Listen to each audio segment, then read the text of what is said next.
টি-20 বিশ্বকাপ ফাইনালে নিউজিল্যান্ডের তুলনায় বর্তমান চ্যাম্পিয়ন ভারতকে এগিয়ে রেখেছেন দক্ষিণ আফ্রিকার সাবেক দুই ক্রিকেটার এবি ডিভিলিয়ার্স ও ডেল স্টেইন।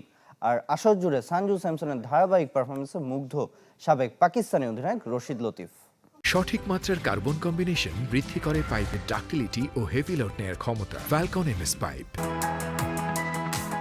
আহমেদাবাদে ফাইনালে নামার অপেক্ষায় বর্তমান চ্যাম্পিয়ন ভারত ও চোকার্স খ্যাত নিউজিল্যান্ড।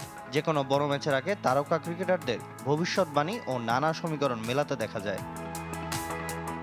টি-20 বিশ্বকাপের দশম আসরে কে চ্যাম্পিয়ন হবে সে জল্পনা কল্পনা ইতোমধ্যে শুরু হয়ে গেছে।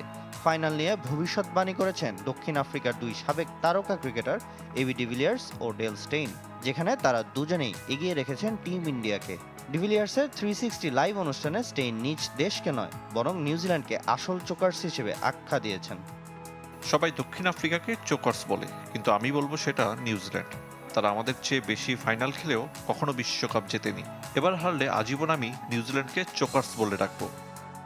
সব হিসাব নিকাশে ভারত এগিয়ে থেকে ফাইনালে নামবে, সাথে আমি মন থেকেও চাই তারাই জিতুক। নিউজিল্যান্ডের আগে আমি চাই দক্ষিণ আফ্রিকা বিশ্বকাপ জিতুক। এদিকে বিশ্বকাপে ভারতীয় উইকেটরক্ষক ব্যাটার সঞ্জু স্যামসনের প্রশংসায় পঞ্চমুখ সাবেক পাকিস্তানি অধিনায়ক রশিদ লতিফ। সে অসাধারণ এক ক্রিকেটার। সেমিফাইনালে স্যামসন যেভাবে ব্যাট করেছে মনে হচ্ছিল যেন একটি কম্পিউটার ব্যাট করছে। স্পিনার হোক বা পেসার, কাউকেই তোয়াক্কা করেনি সে।